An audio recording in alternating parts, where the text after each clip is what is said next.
Assalamualaikum warahmatullahi wabarakatuh. Waalaikumsalam warahmatullahi wabarakatuh.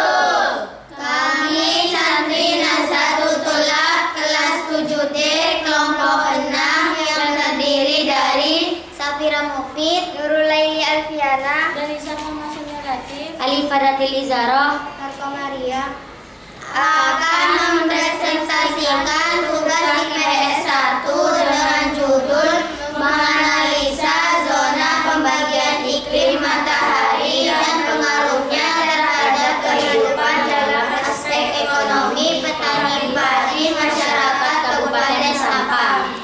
oleh kelompok 6. Indonesia merupakan salah satu negara yang memiliki iklim tropis. Iklim tropis di Indonesia dipengaruhi oleh 3 iklim, yakni iklim laut, iklim panas, dan iklim musim. Berikut adalah penjelasan mengenai iklim dan klarifikasinya. Apa yang dimaksud dengan iklim? Pertama, what comes first. Iklim didefinisikan sebagai sintetis kejadian cuaca selama kurun waktu yang panjang, yang secara statistik cukup dapat dipakai untuk menunjukkan nilai statistik yang berbeda dengan keadaan setiap saatnya. 2. Dilansir dari National Geographic, iklim adalah pola cuaca jangka panjang di suatu wilayah tertentu. Pembagian iklim matahari. Pertama, iklim tropis. Sebuah wilayah disebut memiliki iklim tropis ketika daerah tersebut memiliki suhu rata-rata di atas 18 derajat Celcius atau 64 derajat Fahrenheit dengan curah hujan yang cukup tinggi. Di wilayah tropis, matahari akan mencapai tepat di atas kepala, paling tidak sekali sepanjang tahun. Dan pada daerah tersebut hanya terdapat 2 musim, yaitu musim penghujan serta kemarau. Berdasarkan pada pembagian garis lintang, wilayah yang termasuk beriklim tropis adalah wilayah yang terletak pada garis lintang 23,5 lintang utara sampai 23,5 lintang selatan. Adapun wilayah yang memiliki iklim tropis diantaranya Brazil, Afrika Tengah, Indonesia, dan Australia Utara. 2. Iklim subtropis. Wilayah yang memiliki iklim subtropis terletak di antara garis lintang 23,5 derajat dan 35 sampai 66,5 derajat, atau berada di utara dan selatan khatulistiwa, atau lebih tepatnya terletak di antara 23,5 lintang utara sampai 35 lintang utara dan 23,5 lintang selatan dan 35 lintang selatan. Daerah beriklim subtropis mempunyai 4 musim, yaitu musim semi, panas, gugur, dan musim dingin. Keempat musim tersebut mempunyai karakteristik tersendiri dengan suhu maksimal, suhu minimal, kelembaban, maupun kondisi makhluk hidup yang berbeda. Tapi secara garis besar wilayah beriklim subtropis sering ditandai dengan musim panas yang hangat hingga panas dan musim dingin yang sejuk hingga ringan dengan cuaca beku yang jarang terjadi. Adapun wilayah yang memiliki iklim subtropis diantaranya meliputi sebagian besar wilayah Eropa, kawasan Asia Tengah, Asia Timur, Asia Barat sebelah utara, Amerika Serikat, Afrika Utara, dan Afrika Selatan. Sedangkan daerah subtropis yang terletak di belahan bumi selatan meliputi Australia dan bagian selatan Amerika Selatan. 3. Iklim sedang. Iklim sedang atau hangat sendiri berada di wilayah dengan garis lintang tengah 35 sampai 66,5 lintang utara dan 35 lintang selatan dan 66, lintang selatan yang membentang antara tropis dan daerah kutub bumi. Bukan hanya posisi latitudinal yang mempengaruhi perubahan suhu, wilayah yang beriklim sedang, arus laut, massa udara, benua, maritimitas, dan ketinggian juga merupakan faktor penentu. Sementara itu, iklim sedang juga terbagi menjadi 2 jenis, diantaranya 1. Iklim maritim.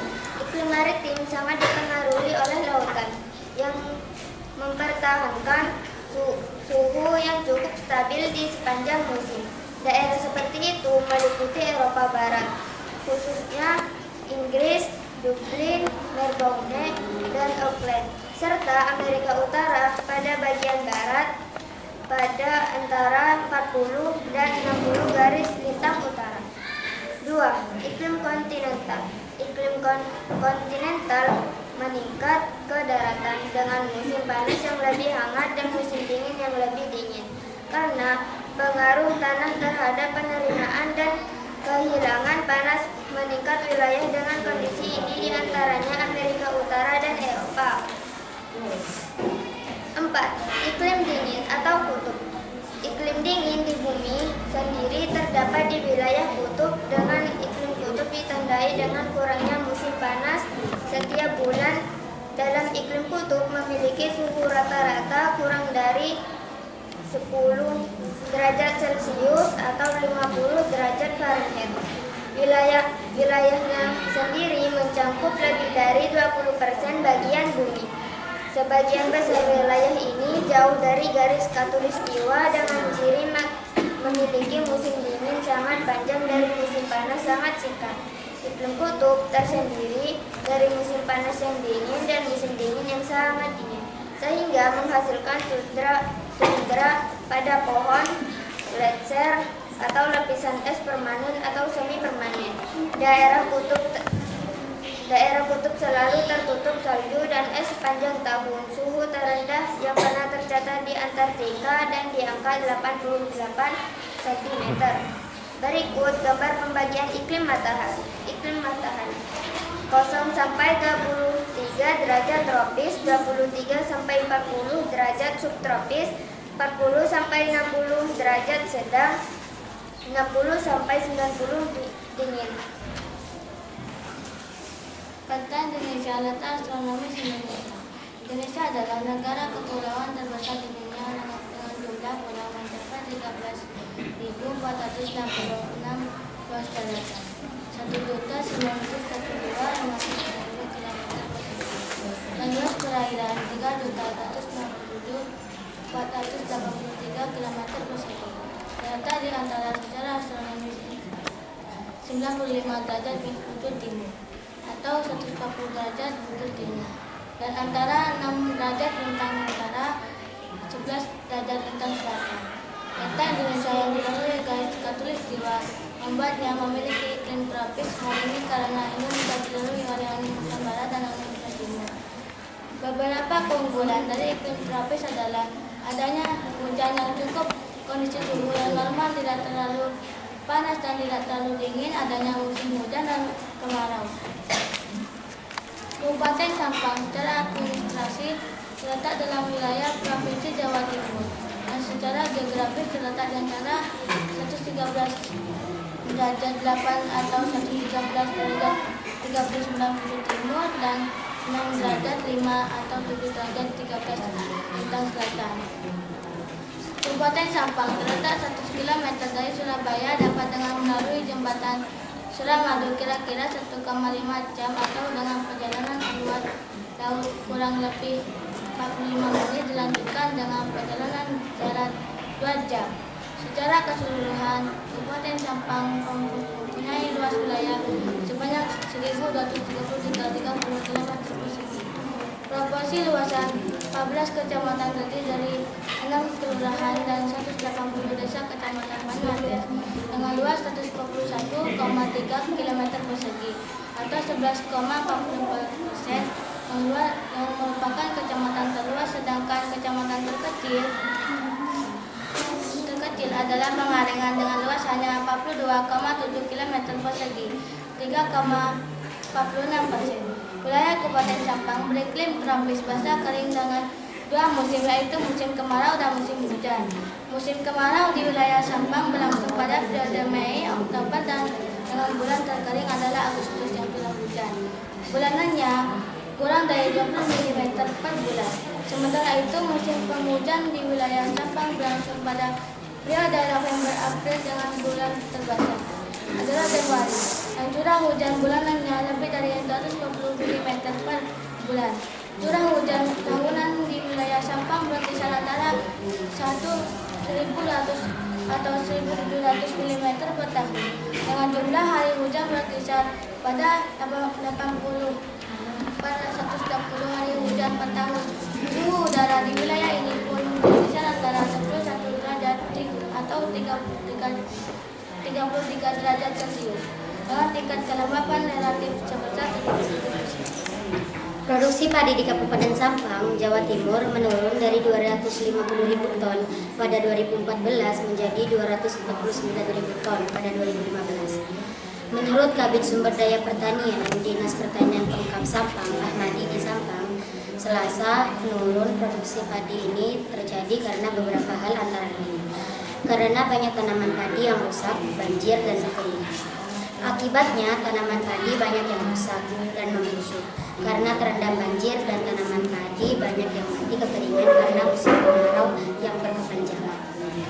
Namun demikian, Ahmadi memastikan meskipun jumlah produksi padi menurun, akan tetapi hal itu tidak akan menyebabkan persediaan beras langka karena stok beras kami masih banyak, yakni didatangkan dari luar daerah, katanya. Data di Dinas Pertanian Pemkab Sampang menyebutkan pada 2015 kekeringan melanda wilayah ini dan sebanyak 910 hektar lahan tanaman padi mengalami kekeringan dan kegagalan panen. Daerah yang mengalami kekeringan tersebar di 9 kecamatan antara lain Kecamatan Camplong, Jerengi, Torjun, Kecamatan Kota Banyuates, Sokobana, dan Kecamatan Ketapang. Menurut Kabid Teknik Dinas Pertanian Sampang Suyono, lahan tanaman padi yang mengalami kekeringan ini kebanyakan yang belum tersentuh pembangunan irigasi atas atau sawah pada hujan. Intinya setiap musim petani selalu terancam musibah. Kalau saat penghujan musibahnya banjir, tapi saat kemarau kekurangan air. Sedangkan sambung dia pada 2015 kemarau berlangsung lama sehingga tanaman padi petani akan gagal panen lebih banyak dari 2014. Saat ini kami masih mengupayakan agar pengaraian bisa menjangkau semua lahan pertanian milik warga sehingga ketersediaan air tidak akan menjadi kendala, katanya. Penurunan hasil produksi padi di Kabupaten Sampang, Madura ini meleset dari perkiraan Pemprov Jatim yang menyatakan bahwa produksi padi di Kota Bahari itu akan meningkat 2 kali lipat dari tahun sebelumnya. Pada produksi padi, angka tetap 2014 dan angka ramalan Arani 2015 yang dirilis Dinas Pertanian Provinsi Jawa Timur belum lama ini menyebutkan Kabupaten Sampang termasuk satu dari 6 kabupaten di Jawa Timur yang akan mengalami peningkatan produksi 1,01% dari musim panen tahun sebelumnya. Tapi nyatanya hasil produksi padi petani kami memang tidak sesuai dengan perkiraan karena bencana memang tidak diprediksi, kata Suyono menjelaskan. Upaya-upaya yang harus dilakukan oleh petani padi agar tidak gagal panen pada saat musim hujan dan kemarau antara lain: 1. Menanam jenis padi yang tahan dengan air saat musim hujan. 2. Menanam palawajiwa saat musim hujan. 3. Membuat saluran air agar mengalir ke pembuangan. 4. Petani beralih pekerjaan serabutan agar tetap punya penghasilan. 5. Menggunakan pompa air saat musim kemarau untuk mengairi sawah. Sehingga dari hasil analisa bagian iklim matahari dapat dari ke menyimpulkan bahwa 1. Berdasarkan data astronomis Indonesia memiliki tropis. 2. Wilayah yang memiliki iklim tropis mempunyai 2 musim, yaitu musim hujan dan musim kemarau. 3. Implikasi iklim tropis ke kegiatan ekonomi masyarakat saat